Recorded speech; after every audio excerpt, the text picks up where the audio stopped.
শঙ্কর দাদা আসতে চালাও। আরে দাদা কি করছো তুমি এটা? আরে দাদা এটা বাইক, কোনো এরোপ্লেন না, এইভাবে চালাচ্ছ কেন? আরে দাদা আসতে চালাও না। আরে দাদা, দাদা পড়ে যাবো তো। দাদা তুমি প্লিজ এরকম করো না, আমার ভীষণ ভয় লাগছে। আমাদের দুজন ভাইয়ের মধ্যে খুব মিল ছিল।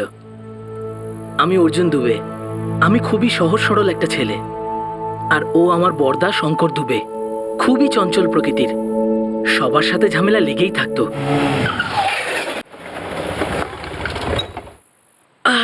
মাগো, আরে দাদা এত জোরে কেউ বাইক চালায় নাকি? কেন বে, এতেই ভয় পেয়ে গেলি? আমার ভাই এত ভীতু কবে থেকে হয়ে গেল? ভীতু কাকে বলছো তুমি? আমাকে ভীতু বলছো? হ্যাঁ, তোকেই ভীতু বলছি। কি করবি তুই? কি করবো আমি দেখাচ্ছি তোমায়। আরে এই,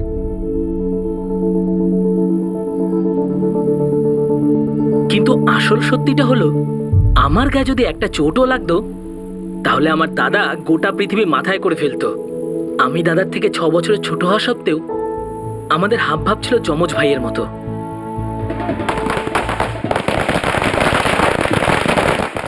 তারপর এলো অন্ধকারকে বিনাশ করে আলোর দীপাবলি। কিন্তু এইবারের দীপাবলিটা আমাদের জীবন থেকে আলোটাকেই কেড়ে নিল। অন্ধকার নেমে এলো। আরে তুই পাগল হয়ে গেছিস নাকি শঙ্কর? লক্ষ্মী পুজোর সময় কেউ বাইরে যায় নাকি? আর যাবেই বা কোথায়? হয়তো অন্য কারোর বাড়ির পুজোতে। অন্য কারণ মানে কি বলতে চাইছো বাবা? আরে মোহন মামা মানে আমাদের নিজেদের মামা, আমাদের পুরো পরিবারকে ইনভাইট করেছেন। চলো না সবাই একসঙ্গে ঘুরে আসি। আচ্ছা, মোহন তোমার নিজের লোক, আর তোমার নিজের দিদি সুজাতা, সে কি? ও তোমার নিজের নয় না? আরে বিয়ের পর এই প্রথম ও দীপাবলিতে বাড়িতে এসেছে তোমার জামাইবাবুকে সঙ্গে নিয়ে। মাথায় তোর কি আছে, বুদ্ধি না গোবর? বাবা তুমি শুধু শুধু এত রাগ করছো। মোহন মামার পরিবার এত পর কবে থেকে হয়ে গেল? আর মা তুমি চুপ করে আছো কেন? কিছু বলো না। আরে ও কি বলবে? দেখো কথা শোনো, যদি তোমাকে যেতেই হয় তবে তুমি যাও, কিন্তু আমরা কেউ যাব না। যত বাজে জেদ ধরে বসে আছে। জেদ কে করছে সেটা সবাই দেখতে পাচ্ছে। আরে মা লক্ষ্মী তো সব জায়গায় বিরাজ করেন, পুজো এখানে হোক ওখানে হোক সবই তো একই ব্যাপার। আরে কি কারণে ঝামেলা করছো শঙ্কর দাদা? সবার সাথে ঝামেলা করো তুমি। তোর মনে হচ্ছে আমি ঝামেলা করছি? তাহলে তুমি বাক, তোকে আমার সঙ্গে আরো ঘুরতে হবে, বুঝলি? চল তোকে মামার বাড়ি নিয়ে যাই, চল আমার সঙ্গে। তোর যেখানে ইচ্ছা তুই যা, যা ইচ্ছা তাই কর। এসবের মধ্যে অর্জুনকে টানার কোনো দরকার নেই। চল অর্জুন, যা ইচ্ছা তাই করুক। মাথা খারাপ হয়ে গেছে ওর। বাবা বলল, কথাই শুনলো না ও। একে তোর লেখাপড়া ছেড়ে দিল, অন্যদিকে আবার আড্ডা দিয়ে বেড়াচ্ছে। কথাবার্তা শুনেছ কিরকম বদলে গেছে ও?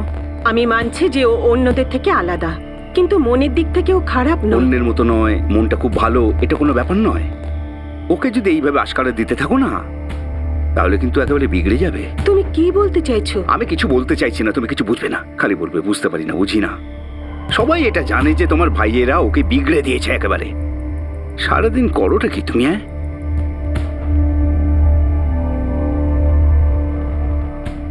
সেই দীপাবলিতে শঙ্কর দাদার জীবনটা 180 ডিগ্রি ঘুরে গেল।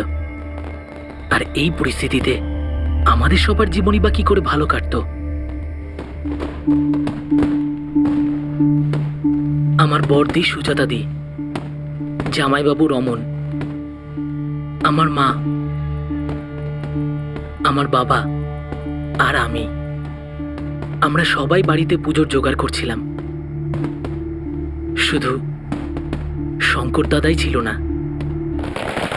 দাদা তখন আমার মোহন মামার বাড়িতে ছিল, যেটা আমাদের বাড়ি থেকে অনেক দূরে ছিল, অন্য একটা জায়গায়। সেই বাড়িতে রেখা মামি, ওনার ছেলে পিন্টু, আর আমার ছোট মামা মোহন মামা তো ছিলই, তার সাথে ছিল আমার মায়ের সব থেকে বড় বোন রোহিণী মাসি আর ওনার ছেলে অজিত, আর আমাদের বাড়ির সব থেকে বড় মামা সুনীল শুক্লা আর ওনার স্ত্রী মীনাক্ষী মামি।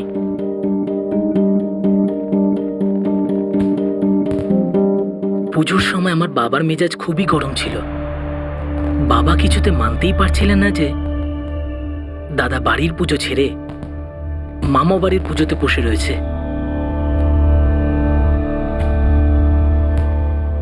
অনেক আগে থেকেই শঙ্কর দাদা মোহন মামা আর মাস্তুতো ভাই অজিত আর পিন্টুর খুবই কাছের ছিল।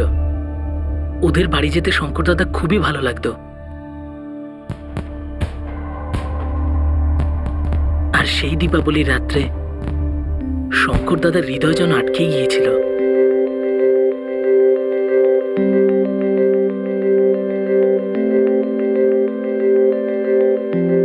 আবে চল, আমি ওকে দেখছিলাম না, বুঝলি? আচ্ছা, তুই দেখছিলি না? ঠিক আছে, ছেড়ে দে। আমি তো ভাবছিলাম তোকে বলে দিই ওকে। কে ভাই ও? যাকে তুই চিনিসই না তাকে নিয়ে ভেবে কি লাভ বল? আবে নামটা ভালো লাগলে গ্রামটাও ভালো লাগবে, বল না ভাই। আচ্ছা, খুব আগ্রহ দেখছি। ওদের গ্রামের নাম লখিমপুর, এই পাশেই। আবে লখিমপুর তো আমিও জানি, তুই ওর নামটা তাড়াতাড়ি বল না, বুঝলি? আচ্ছা, নাম জানার জন্য খুব তাড়াহুড়ো তোর। আচ্ছা, একটা কথা জিজ্ঞেস করছি, বলতো? বল। গাবাইকে হিন্দিতে কি বলে বলতো? হিন্দিতে সাক্ষী। ঠিক বলেছিস, সাক্ষী, যাকে তুই দেখছিলি না। আরে বাইরে কি করছিস রে? কিছু না, এই just- অজিত দাদা, হ্যাঁ, ওই মা জিজ্ঞেস করছিল যে তুমি কি আমাদের বাড়ি ছেড়ে আসবে? কেন ছেড়ে আসবো না? খাওয়া হয়ে গেছে? না। তাহলে আগে খেয়ে নে, তারপর ছেড়ে দিয়ে আসবো। ঠিক আছে। যা। তোরা কি বিষয়ে কথা বলছিলিস? দাদা, একটা রকেট নিশানায় লেগে গেছে। কারোর মনে না বোম ফাটছে, বুম। কি বাজে বকছিস ভাই? আরে, একটা গুড নিউজ আছে, সবাই শুনে চুপ হয়ে যাবে। কোন গুড নিউজ? আবে, তোর যাকে পছন্দ হয়েছে না, ও আমাদের রিলেটিভ হয়। কার কথা বলছিস? আমি তো কিচ্ছু বুঝতে পারছি না। আরে, সাক্ষীর কথা বলছি। আর কে? যার প্রথম নজরেই না ও প্রেমে পড়ে গেছে, আর ওর সাক্ষী আমি। কি রে, ঠিক বলছে? হুম। হুম হুম হুম হুম। সেই দিওয়ালিতে দুবে পরিবারে তৈরি হওয়া মিষ্টি একটু কড়া হয়ে গিয়েছিল। বাড়ির বড় ছেলে শঙ্কর বাড়ির পুজোয় উপস্থিত থাকার বদলে এক আত্মীয়ের বাড়ির পুজোয় গিয়ে যোগ দিয়েছিল। আর সেই আত্মীয়ের বাড়িতে শঙ্করের এক নতুন সম্পর্ক হয়, এমন এক সম্পর্ক যার ধাক্কায় অনেকগুলো সম্পর্ক শেষ হয়ে যায়। একটা আগুন লাগে, একটা ভয়ঙ্কর আগুন লাগে।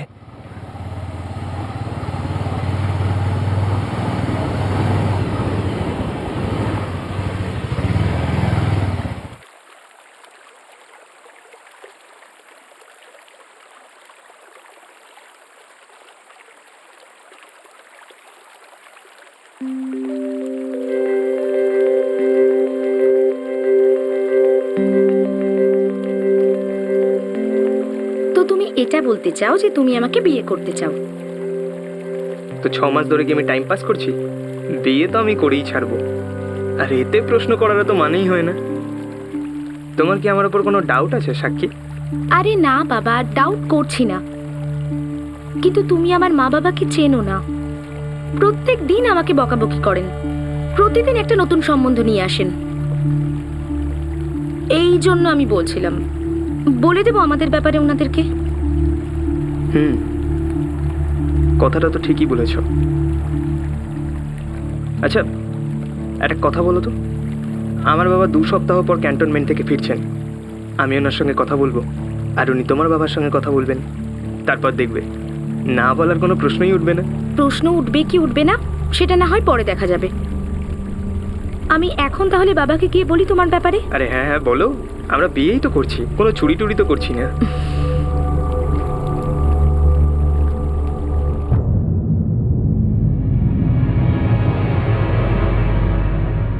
কে এই শঙ্কর দুবে? বাবা, ওই মেজর আনন্দ দুবে আছেন না, ওনার ছেলে। আনন্দ দুবে? ওই যার স্ত্রী বিনা, মানে মোহনের বোন তো? হ্যাঁ বাবা, মোহন মেশো স্ত্রী রেখা মাসি মায়ের কাজিন, তাই না? রজনী, তুমি জানতে এইসব কথা? এটা তুমি কি বলছো? আমি যদি জানতে পারতাম তাহলে তোমাকে বলতাম না এসব। সাক্ষী, তোর সাথে শঙ্করের কবে আলাপ হয়েছে? আগের বছর দীপাবলিতে ওই মোহন মেশোর বাড়িতে পুজো ছিল না, ওখানেই। হ্যাঁ হ্যাঁ হ্যাঁ, মনে পড়ছে আমার, দেখেছিলাম আমি ওকে, কথাও বলেছিলাম। এই শঙ্কর কি করে? সাক্ষী, হে বিনা, তুমি কি চেনো ওকে? হ্যাঁ, সেইভাবে ওকে তো ঠিক চিনি না। ওই রেখা বৌদি আছে না, হ্যাঁ। ওর দুঃসম্পর্কের আত্মীয় রজনী, ওরই মেয়ে হলো সাক্ষী। হ্যাঁ। গতবার দীপাবলিতে মোহন মামার বাড়িতে ওর সঙ্গে আলাপ হয়েছিল, আর তখনই আমাদের ফ্রেন্ডশিপ হয়ে যায়। তখন ওর কলেজ শেষ হয়ে গেছিল। মেয়েটা কিন্তু বিয়ে পাস, আর ওরা যদি রাজি থাকে তাহলে আমার কিন্তু কোনো অসুবিধা নেই। তো বাবা, তুমি ওর মা বাবার সঙ্গে কথা বলবে তো? আরে আমরা কথা না বললে তোমার বিয়েটা হবে কি করে? আমি যখন বাবা, দায়িত্ব তো পালন করতেই হবে। সেদিন শঙ্কর দাদার লাভ স্টোরি শুনে আমরা সবাই হেসেছিলাম, কিন্তু কে জানতো এই স্টোরিটাই আগে গিয়ে আমাদেরকে কতটা কাঁদাবে। তো তুমি বাবাকে বলোনি যে আমরা সত্যিকারের ভালোবাসি আর দুজন দুজনকেই ভালোবাসি? শঙ্কর, তুমি ভুলে যাচ্ছ যে বাবাও আমাকে ভালোবাসেন, আর এতটাই ভালোবাসেন যে কোনো কথা শুনতেই রাজি নন। না, আর তুই আমার নায়ের মানে খুব ভালো করেই বুঝিস। বাবা, তুমি শঙ্করকে বোঝার চেষ্টাই করছো না। আর এই 20 বছরের ছেলে আর ক্লাস 5-এ পড়া, ওকে আমি আর কি বুঝবো রে? বাবা, ও খুব পরিশ্রমী, ও কোনো একটা বিজনেস শুরু করে নেবে। বাবা, ও খুব ভালো ছেলে। মা, ভালো ছেলে আর ভালো স্বামীর মধ্যে আকাশ পাতাল তফাৎ। আরে তুই পড়াশোনা জানিস, বিয়ে পাস, আরে তোর জন্য আমি ডাক্তার, ইঞ্জিনিয়ার, এরকম হিরের টুকরো ছেলে খুঁজছি, আর তুই ওর সঙ্গে বিয়ের কথা বলছিস? বাবা, এরকম বলো না তুমি। আমি শঙ্করকে ভালোবাসি, ও আমাকে খুব ভালোবাসে। মা, ভালোবাসার মানে শুধু 2.5 অক্ষর, কিন্তু জীবনের দায়িত্ব নেওয়াটা অনেক কঠিন। আরে বিয়ের পরে সংসার পাতা দায়িত্ব নেওয়া অত সহজ নয়। আর এই কাজটা শুধু সেই করতে পারে যে দায়িত্ববোধের মানেটাকে খুব ভালো মতো বোঝে।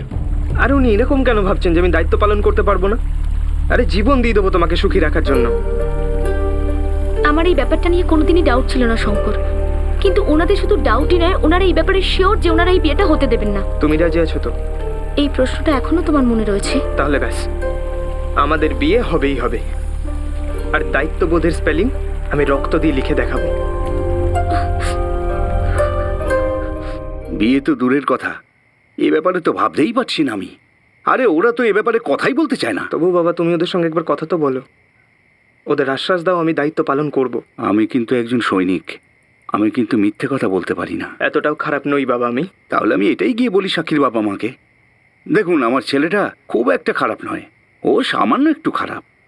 লেখাপড়া ছেড়েছে, হাতের কাজ কিছু শেখেনি, 20 বছর বয়স হয়ে গেছে, 20 টাকা রোজগার করতেও শেখেনি, আর মাথার উপর চাপ 20 কিলোরও বেশি। বাবা, তুমি আজকের দিনটাই পেয়েছো আমার কাটা ঘায়ে নুনের ছেটা দেওয়ার জন্য? তোমার ঘাও আছে, যন্ত্রণাও হয়, এই প্রথম জানলাম আমি। কারণ এতদিন ধরে তোমাকে ভালোবেসে বুঝিয়েছি, ধমকেও বুঝিয়েছি, এমনকি মেরেও বুঝিয়েছি যে জীবনের আরেকটা নাম, সেটা হলো দায়িত্ববোধ। আমার জীবনের প্রথম আর শেষ নাম সাক্ষী বাবা। তোমার জীবন তো এখনো শুরুই হয়নি বাবা, আর তুমি তার নামকরণও করে ফেললে। বাবা আমাকে কি ভাবছে রে? উনি আমাকে সাহায্য করবেন না, তাহলে আর কেউ সাহায্য করবে না নাকি? আরে মোহন মামা তো আছে আমার, উনি আমাকে সাহায্য করবেনই। শঙ্কর দাদা, তুমি বাবাকে ভুল বুঝছো। বাবা আমাকে কবে ঠিক বুঝেছে বলতো? আমি মানছি আমার মধ্যে কোনো প্রতিভা নেই, আমি জেদি একগুঁয়ে, কিন্তু এর মানে এটা তো নয় যে আমি একজন খারাপ মানুষ। শঙ্কর দাদা, তুমি খুবই ভালো, আর বাবা মাও কিন্তু এটাই মানে। ওর জন্য আমি জানি তুই আমাকে খুব ভালোবাসিস, মায়ের কথা আমি জানি না, কিন্তু বাবা উনি আমাকে ভুল বোঝেন না, আমাকে ওনার ভুল ভাবেন, ওনার ভাগ্যেই একটা ভুল লেখা আমি। কিসব আজে বাজে কথা বলছিস শঙ্কর? পাগল হয়ে গেছিস নাকি? তোর বাবা যদি তোদের উপরে খেয়াল নাই রাখতো, তাহলে তোদের জন্য জমির ফ্ল্যাট কেন কিনতো?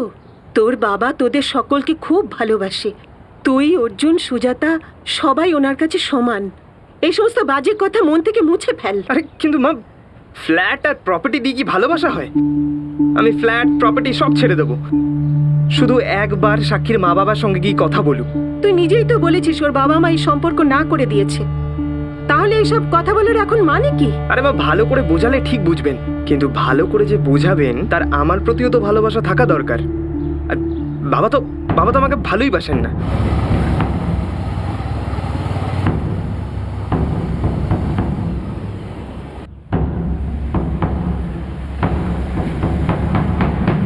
আমি যেন তোমাদের কেউ হইই না। আরে এত বড় একটা মহাভারত হয়ে গেল আর আমাকে কিছু জানানো হলো না। আরে বাবা, কি করে বলবে? প্রথমে তো পিসেমশাইয়ের গিয়ে কথা বলা উচিত ছিল, কিন্তু কি হলো, ওরা পরিষ্কার জানিয়ে দিল যে এই বিয়ে শঙ্করের সাথে হবে না। কি রে শঙ্কর, এই পিন্টু ঠিক বলছে? আরে মুখখানা এরকম করে বসে আছিস কেন? আমি তো আছি, সাক্ষীর বাবার সঙ্গে গিয়ে আমি কথা বলবো। আর সাক্ষীর মা যিনি তোর মামির দূর সম্পর্কের বোন, মানা কিছুতেই করতে পারবেন না।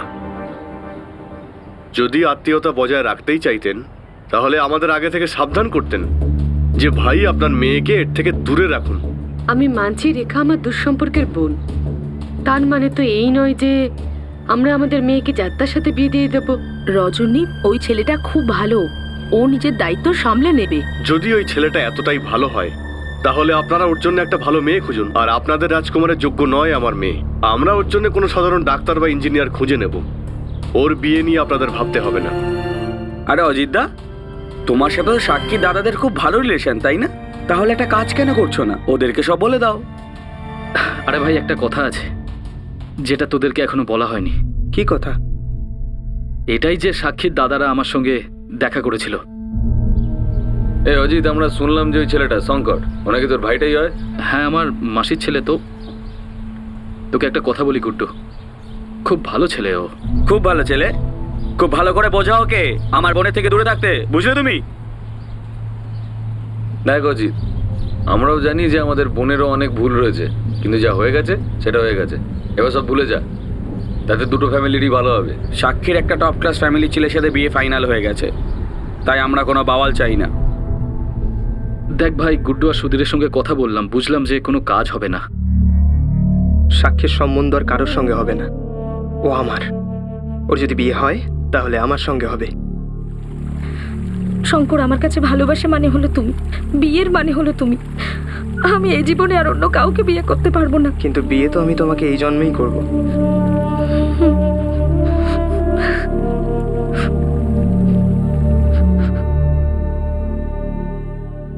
বাবা, মা, সাক্ষী আর আমি ঠিক করেছি ওর বাড়ির লোক যদি না মানে তাহলে আমরা ওদের বিরুদ্ধে গিয়ে বিয়ে করব। একটা কথা মাথায় রাখো শঙ্কর, কোনো মেয়েকে ভালোবাসা, তাকে বিয়ের প্রতিশ্রুতি দেয়া, সেটা তুমি করতে পারো।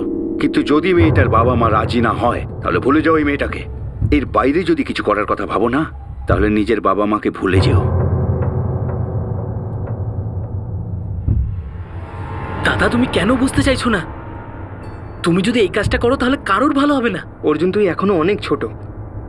আর একটা কথা শুনে নে, আমরা একে অপরকে খুব ভালোবাসি। আরে আমরা দুজন মানুষ, আমরা কোনো কাঠের পুতুল নই যে ভুলে যাব, ছেড়ে দেব। আরে এটা ভালোবাসা, কোনো খাওয়া দাওয়া নয়। আরে এটা কেন বুঝছে না আমাদের কথা? আমি চাইতাম আমার দাদা যেন সারা পৃথিবী সুখ পায়। আমি চাইছিলাম সবকিছু যেন ঠিক হয়ে যায়, কিন্তু আমি বুঝতে পারছিলাম না এই সমস্যার সমাধান হবে কি করে। আমি বারণ করা সত্ত্বেও তুই ওর সঙ্গে যোগাযোগ রাখছিস। এই যে বিয়ের ভূত তোর মাথায় চেপেছে না, এটাকে ঝেড়ে ফেল, বলে দিচ্ছি।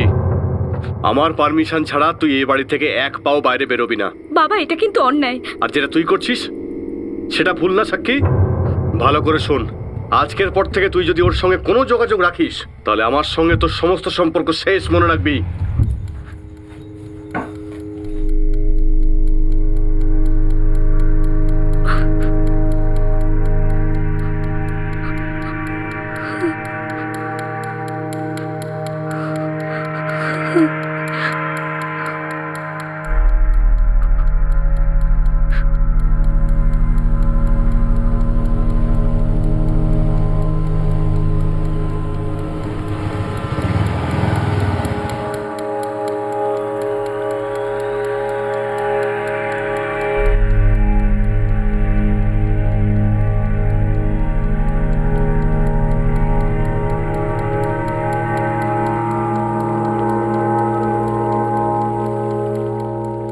সেদিনের পর থেকে শঙ্কর দাদা আর সাক্ষীর দেখা হয়নি। আমি প্রতিদিনই দেখছিলাম কিভাবে আমার শঙ্কর দাদার অবস্থা খারাপ হয়ে যাচ্ছিল। সবকিছু বদলে গেল, জীবনটাই পাল্টে গেল। কিন্তু এটা তো শুধু শুরু ছিল, এর শেষটাও আমার জানা ছিল না। ব্যাস, শুধু বুঝতে পারতাম যে কিছু একটা হতে চলেছে ভয়ঙ্কর। দুবে পরিবারে এটা কেউ ভাবতেই পারেনি যে শঙ্কর বিদ্রোহ আর জেদকে এই সীমা পর্যন্ত নিয়ে যাবে। কেউ বুঝতেই পারেনি যে বিদ্রোহের এই আগুন থেকে ক্ষোভ আর ঘৃণার শিখা বেরিয়ে আসবে। এবার শঙ্কর যে পদক্ষেপ নিয়েছিল তা চমকে দেওয়ার মতো ছিল, বিস্ময়কর ছিল। কিন্তু তাকে যেভাবে সাহায্য করা হয়েছিল তা আরো বেশি বিস্ময়কর। শোনো, একটা কাজ কর, সাক্ষীকে নিয়ে পালিয়ে যা, মন্দিরে বিয়ে করে নে, তারপর দেখ না ড্রামা নাটক ছেড়ে কিরকম তোকে আপন করে নেয়। কিচ্ছু অসুবিধা হবে না, কোনো চান্স নেই। তারপর আমি আছি তো। আর এতই যদি সহজ হতো না পালানো, তাহলে কবে পালিয়ে যেত। কিন্তু সাক্ষীর বাড়ির লোকরা ওকে বন্ধ করে রেখেছে, তার উপর ওর ফোনটাও নিয়ে নিয়েছে। মন মামা 1 মাস হয়ে গেছে, আমরা একে অপরকে দেখিও নি একবারও। মাঝে দুবার ওর বাবার ফোন থেকে আমাকে ফোন করে কথা বলেছিল, 1-2 মিনিট কথা হলো, খুব কাঁদছিল, অনেক কষ্টে আছে ও। রোজ রোজ নতুন সম্বন্ধ দেখছে ওর জন্য। আরে পিন্টু, আমাদের অজিত তো সাক্ষীর দাদাদের ভালো বন্ধু। হ্যাঁ বাবা, ওরা বন্ধু, কিন্তু সাক্ষীর যে দাদারা আছে না, ওরা অজিতকে খুব ভালোবেসে হুমকি দিয়েছে কি ওদের মাঝখানে যেন কেউ না যায়। আরে ওরা তো ওরকম বলবেই, বোনের ব্যাপার। আচ্ছা, সাক্ষী দাদাদের সাথে অজিতের বন্ধুত্ব ভেঙে তো যায়নি? না না বাবা, ওদের মধ্যে এখনো বন্ধুত্ব রয়েছে, কোনো সমস্যা নেই ওদের সাথে। ফোন কর ওকে, ডাক, একটা প্ল্যান করব ফাটাফাটি। শঙ্কর, তোর সাথে সাক্ষীর বিয়ে দিয়েই ছাড়বো, বুঝতে পেরেছিস? মুখটা এরকম করে বসে আছিস কেন? এই শঙ্কর আর সাক্ষীর ব্যাপারে কথা হয় না, কিন্তু বাকি সবকিছু আগের মতোই আছে। কিন্তু শঙ্করের জীবনটা আর আগের মতো নেই। শঙ্করের জীবনটা আগের মতো নেই মানে? তোমরা কি কোনো প্ল্যান করেছো নাকি? তোমরা নয়, আমরা বানিয়েছি। হ্যাঁ, আমাদের সবার প্ল্যান, কিন্তু সেখানে আমাকে কি করতে হবে? আচ্ছা, একটা কথা বল আমাকে, রামলীলাতে তুই হনুমানের রোল করিস তো? হ্যাঁ, করেছিলাম, আর খুব ভালোও করেছিলাম। ব্যাস, রামলীলাতে যেরকম হনুমান রামের খবর নিয়ে গিয়েছিলেন সীতা মায়ের কাছে, হ্যাঁ, সেরকম শঙ্করের খবর নিয়ে যেতে হবে সাক্ষীর কাছে। আরে আমার মামা, কি বলিস? বুঝে গেছি।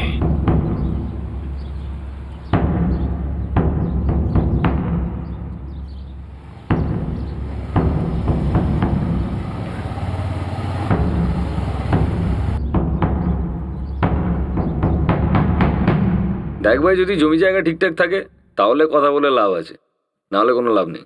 আরে গুড্ডু দাদা, কিন্তু যাওয়ার আগে তো বাবার সাথে কথা বললে ভালো হতো না? দেখ, যে জমিটা আছে পুরো হাইওয়ের একদম পাশেই, আর হাইওয়ের পাশে জমি মানে ভবিষ্যতে কত দাম হবে বুঝতেই পারছিস। একটা কাজ কর, গিয়ে একবার তোরা দেখ। হ্যাঁ ঠিক আছে, দেখি ঠিক আছে, একবার। আমি 2 মিনিটের মধ্যে রেডি হয়ে আসছি।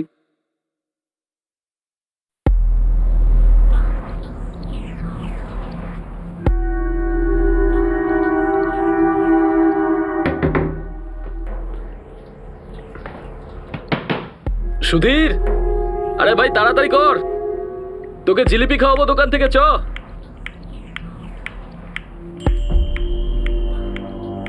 চল চল, হ্যাঁ চলো চলো। আরে কত দেরি করবি আর, চল। আরে ও তো আমার পার্টনার। আচ্ছা, আরে সাক্ষী, কেমন আছিস? সব ভালো তো? চলো। আরে চল ভাই। হ্যাঁ হ্যাঁ আসছি, চ, জিলিপি খাওয়াবো তোকে, চ চ।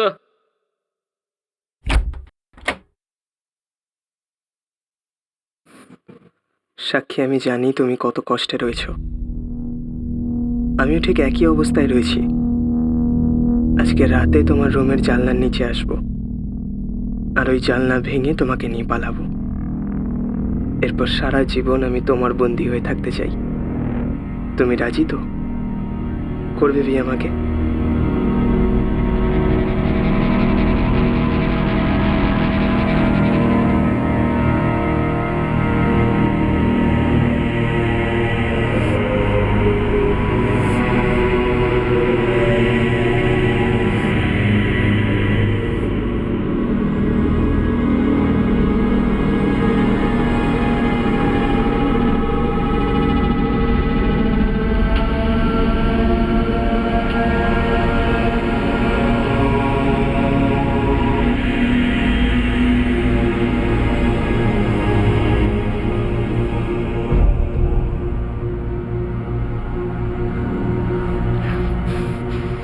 শঙ্কর, আমি তোমাকে বিয়ে করতে রাজি।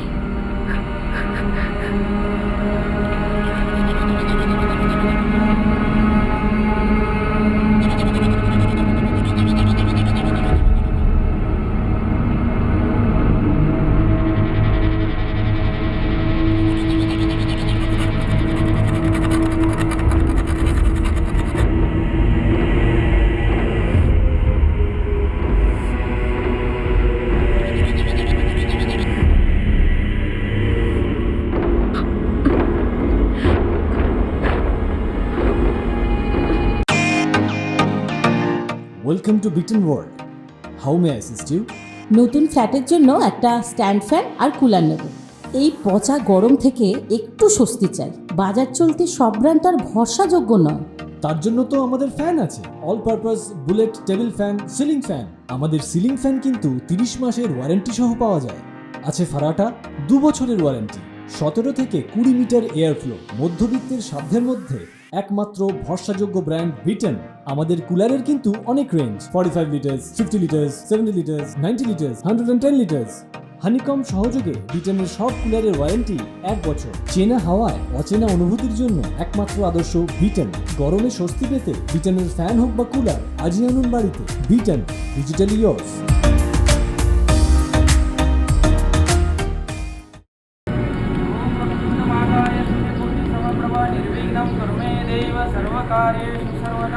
ओम सर्वमंगल मांगल्ये शिवे सर्वार्थ साधिके शरण्ये त्र्यंबके गौरी नारायणे नमस्तुते। ओम भूर्भुवः स्वः तत्सवितुर्वरेण्यं भर्गो देवस्य धीमहि धियो यो न प्रचोदयात्। বাবা, মা, আমার জন্য চিন্তা করো না। আমি শঙ্করের সাথে আছি। যতক্ষণে তোমরা এই চিঠিটা পাবে ততক্ষণে হয়তো আমার বিয়ে হয়ে যাবে। শঙ্কর আর আমি স্বামী স্ত্রী হয়ে যাব। এবার সবটা তোমার উপর। তুমি যদি আমাদের মেনে নাও তাহলে সেটা সবার জন্যই ভালো হবে, কারণ আমি আর শঙ্কর এক হয়ে গেছি আর একসাথেই থাকবো।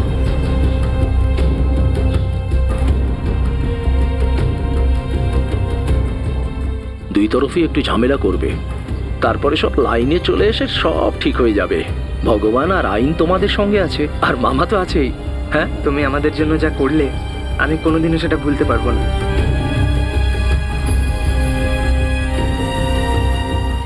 এই বিয়ের মূল্য চোকাতে হয়। কতটা মূল্য কেউ ভাবতেও পারেনি। শঙ্কর ঘুণাক্ষরেও টের পায়নি যে এই বিদ্রোহের কি মূল্য চোকাতে হতে পারে। অর্জুন তার ছোট ভাই, যার এই বিয়ের সঙ্গে সরাসরি কোনো যোগাযোগ ছিল না, সেও এটা জানতো না যে কি ঘটতে চলেছে আর কেন। কেউই এটা জানতো না যে এই বিয়ে কোন ধ্বংসের মূল ছিল আর কতটা ক্ষতি করতে পারে।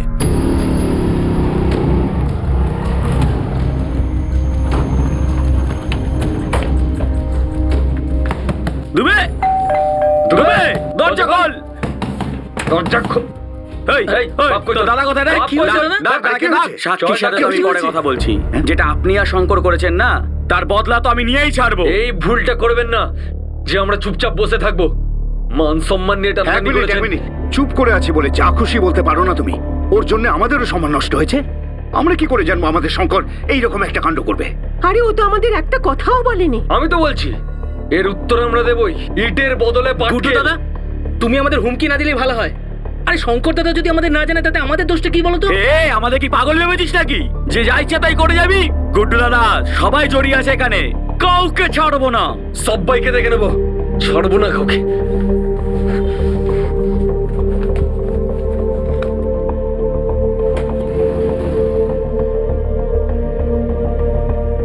কাল রাত্রে শঙ্কর ওর ঘরে ছিল না, জানিস না? খাওয়া দাওয়ার পরে তো আমরা দুজন একসাথেই ছিলাম। তারপর আমি ঘুমিয়ে পড়ি। এরপর কি হয়েছে আমি কিছুই জানি না। সকালে উঠে দেখলাম যে শঙ্কর দাদার বাইকটাও ছিল না। আজ আমাদের শঙ্কর সবার কাছে প্রমাণ করে দিল যে আসল দোষী তো আমরাই। আমরা ওকে মানুষ করতে পারিনি।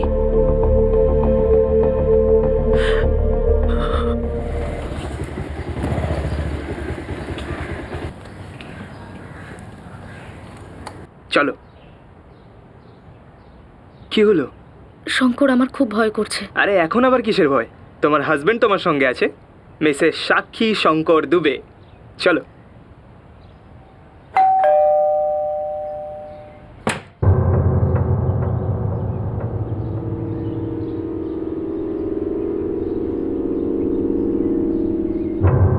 শঙ্কর, তুমি অনেক অপরাধ করেছো আর আমরা তোমাকে বারবার ক্ষমা করেছি।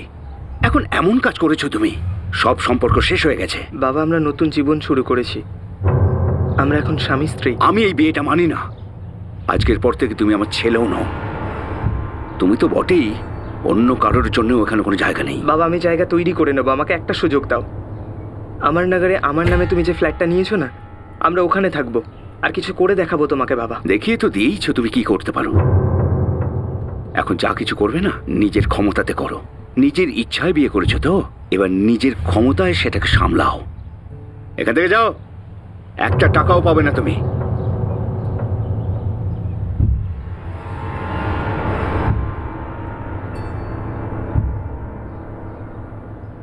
বাবা, দাদার বৌদিকে তুমি আটকাও বাবা।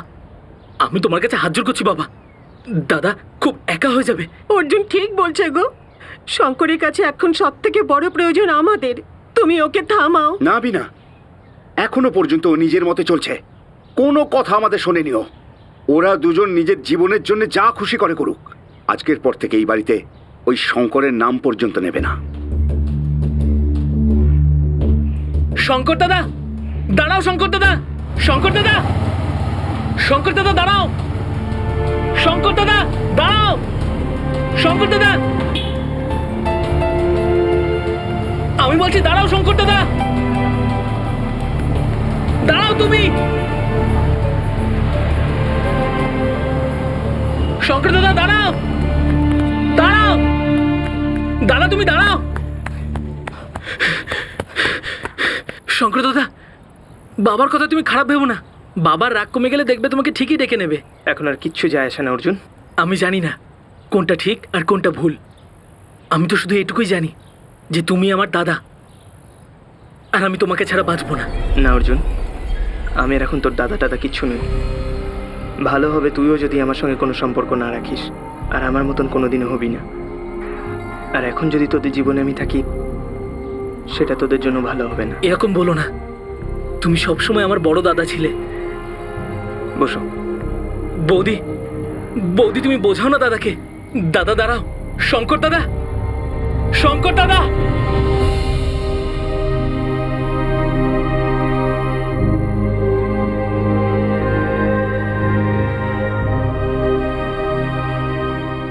আমি যতটা সাহায্য করতে পেরেছি করেছি। এবার তোমাকে তোমার জীবনের জন্য কিছু নিজেকেই করতে হবে। তোমাদের দুজনের দায়িত্ব আমি নিতে পারবো না, আমারও কিছু দায়বদ্ধতা আছে। আর তোমার বাবার মতো বড় লোক নই আমি। মামা, এখন আমার সময়টা খুব খারাপ। একটু সাহায্য করলে আমি তোমার সব ঋণ শোধ করে দেবো। এ আবার কি কথা বলছিস? আমি তোর মামা। তো আজকে এখানে থাকতে দেবে তো? হ্যাঁ হ্যাঁ, আজ রাতটা থেকে যা। সুনীলদার সঙ্গে আমি তোর কাজের ব্যাপারে কথা বলছি, থাকবারও ব্যবস্থা হয়ে যাবে। হ্যাঁ মোহন, আমি শুনেছি, আর সমস্ত আত্মীয় স্বজনরাও শুনেছে। আরে আমি তো বিনার সাথে কথা বলারও চেষ্টা করেছি, কিন্তু জামাইবাবু তো বলছে আমাদের সাথে সম্পর্ক আর রাখবেই না। সুনীলদা, এখন দেখো, কপালে যা লেখা ছিল তা তো হয়েইছে। শঙ্কর যেহেতু বিয়ে করেই ফেলেছে, আমাদের একটু হেল্প করতে হবে না? দেখো বাবু, কথাটা তো ঠিকই বলছো, কিন্তু আমাদের কাছে থাকাটা তো মুশকিল। কিন্তু এমন অবস্থায় নিজের ভাগ্নিকে কিভাবে ছেড়ে দেবো সুনীলদা? আরে ও তো আমাদের রক্ত। হ্যাঁ হ্যাঁ, আমি বুঝতে পারছি। দেখো, লখনৌতে আমার চেনা পরিচিত আছে, ওখানে কোনো কাজও পেয়ে যাবে, কিন্তু তারপরে যা কিছু সেটা কিন্তু ওকে নিজেকে করতে হবে। লখনৌ? হ্যাঁ, লখনৌ। আরে নতুন জীবন তোকে শুরু করতে হবে কিনা, লখনৌ হোক বা এলাহাবাদ। দেখ, যেখানে সম্মানের সঙ্গে দুটো টাকা রোজগার করবি, নিজেদের সংসার করবি, ওটাই তো তোর বাড়ি হবে, ওটাই তো তোর পরিচয় হবে।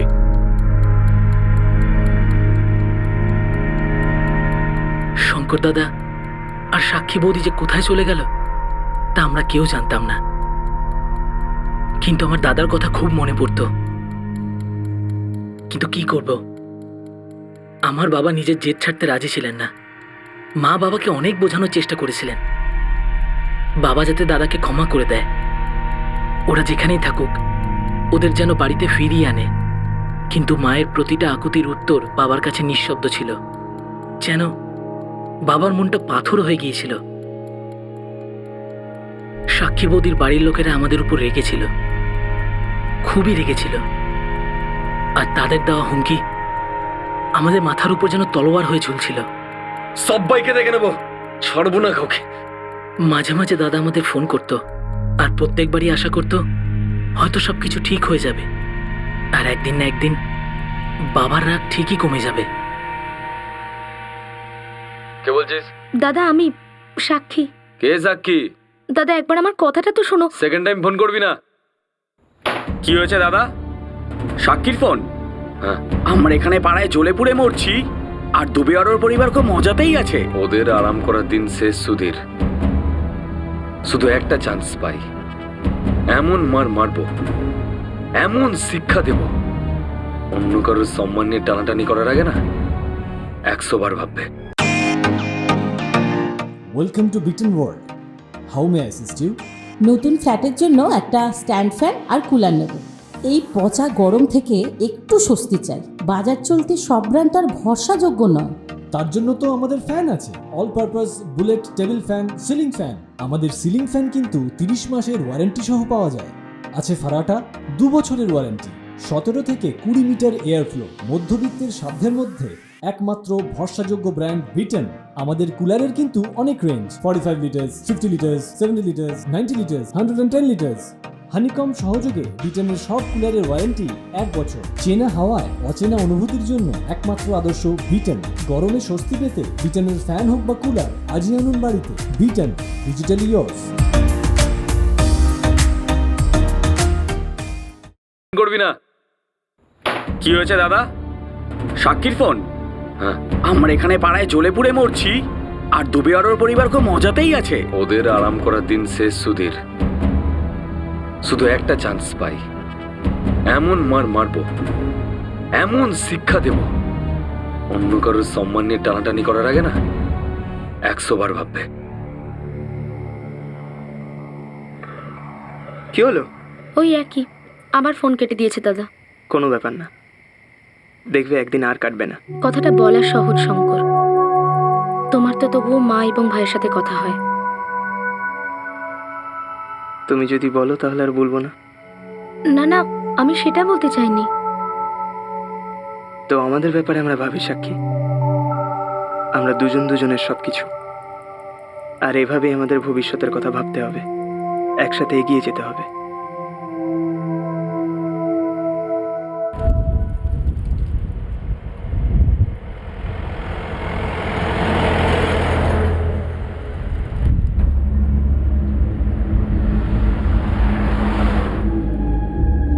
দু বছর কেটে গেছে।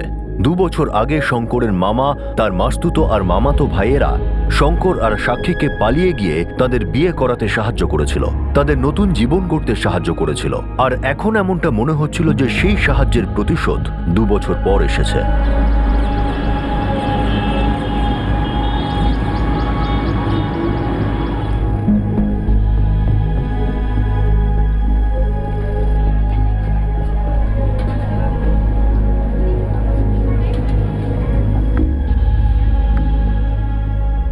অর্জুনের খবর কি? সুজাতার বাড়িতে ও খুব ভালোই আছে। ও তো আরো কিছুদিন থাকার কথা বলছিল, আর কলেজেও ওখান থেকে যাওয়ার কথা ভাবছিল। আরে এই তো খুব ভালো কথা, ওখানে তো অনেক বড় বড় কলেজ আছে। ওকে বলো টাকা পয়সা নিয়ে যেন চিন্তা না করে। ওই একটাই তো ছেলে আমাদের। শোনো না গো, 2 বছর হয়ে গেল। শঙ্করকে এবার ফিরিয়ে নিয়ে আসো, আমাদের নিজেদের ছেলেও। আমি ওকে ছাড়া বাঁচতে পারবো না। ও যদি এখানে আসে না, তাহলে আমরা বাঁচতে পারবো না। 2 বছর হয়ে গেছে, 2 বছর, বুঝতে পারছো? হতে দাও। ও আমাদের এত আঘাত দিয়ে গেছে যে সেই ক্ষত দিনের পর দিন বেড়েই চলেছে। আর তুমি সেই ক্ষতে কেন নুনের ছিটে দিচ্ছ?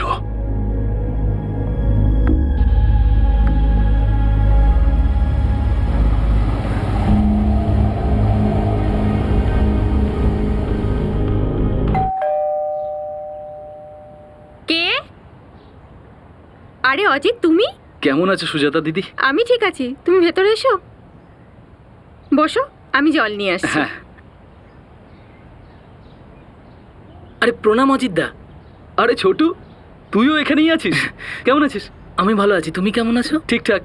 অর্জুন ভেবেছে যে এখান থেকেই কলেজে পড়বে, এই জন্য এখন থেকেও আমাদের সঙ্গেই থাকবে এখানে। আরে বাহ, এ তো দারুণ খবর।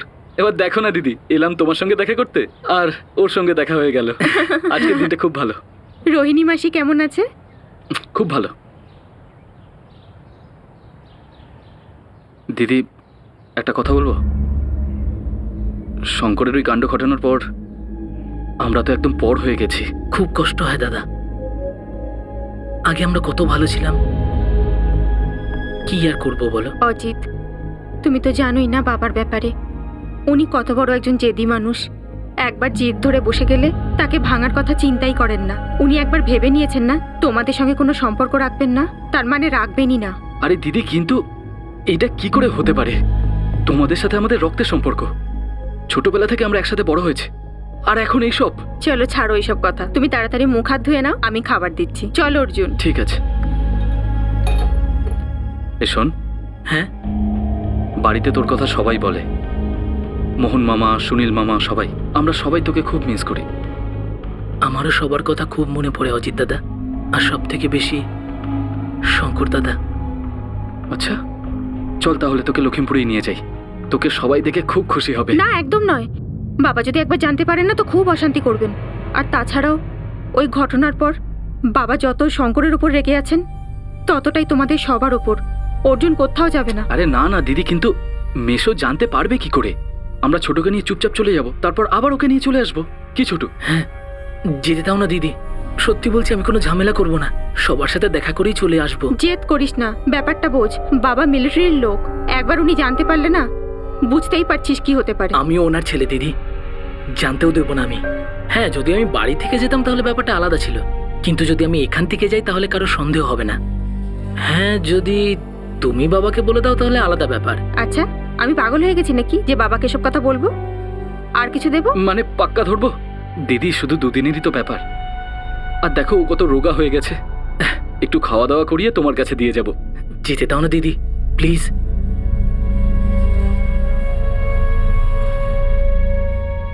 অর্জুন, হ্যাঁ দেখ, দুদিন মানে কিন্তু শুধুই দুদিন, একটা দিনও বেশি নয়। আরে হ্যাঁ দিদি, তার থেকে বেশি দিন আমি ওখানে থাকতেও পারবো না। আরে অ্যাডমিশনে ফর্ম ফিল আপ করতে হবে, 1000টা কাজ বাকি আছে আমার। আচ্ছা আমি আসছি। হ্যাঁ ঠিক আছে। আরে দিদি তুমি চিন্তা করো না, আমি নিজে ওর খেয়াল রাখবো, আর দুদিন পরে তো ওকে তোমার কাছে দিয়ে যাব। কি ছোটু? হ্যাঁ। আচ্ছা দিদি, এবার আসছি। বসেছিস?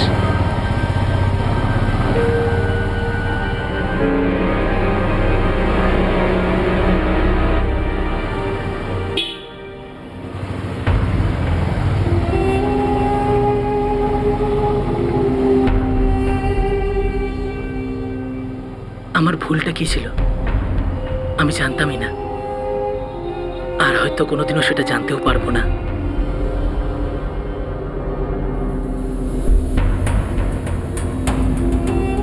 আপনার দ্বারা ডায়াল করা নম্বরটি এখন বন্ধ রয়েছে, দয়া করে কিছুক্ষণ। দুদিন হয়ে গেছে অর্জুন ফোন তুলছে না, আর না সুজাতা এবং অর্জুনের মাস্তুতো ভাই অজিত ফোন তুলছে। দুজনের নাম্বারই সুইচড অফ রয়েছে। অর্জুনের দিদি সুজাতা প্রচন্ড টেনশন করছিল, না সে নিজের বাড়িতে ফোন করতে পারছিল অজিতের মা বা অন্য কারো ফোন নাম্বার পাওয়ার জন্য, আর না সে তার অন্য কোনো আত্মীয়কে ফোন করতে পারছিল। 3 দিন পর অবশেষে অজিতের সঙ্গে সুজাতা কথা বলতে পারে, আর অজিত সুজাতাকে ফোনে যা বলে তাতে সুজাতার হুঁশ উড়ে যায়।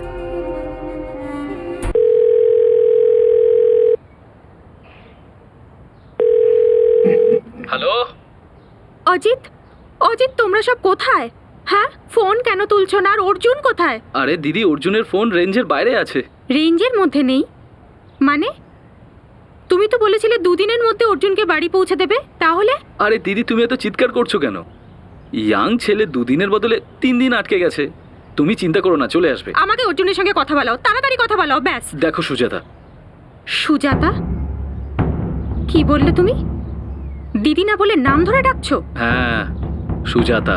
অজিত, কি হয়েছে আমাকে বলো, কথা বলো আমাকে অর্জুনের সাথে, ব্যাস। কথা তো আমি বলাবই, কিন্তু তার জন্য মূল্য চোকাতে হবে। কিসের দাম? কি সব যাতা বলছো তুমি? 15 লাখ টাকা আমার চাই। কি? যদি অর্জুনকে ফেরত পেতে চাও তাহলে 15 লাখ টাকা দিতে হবে। হ্যালো,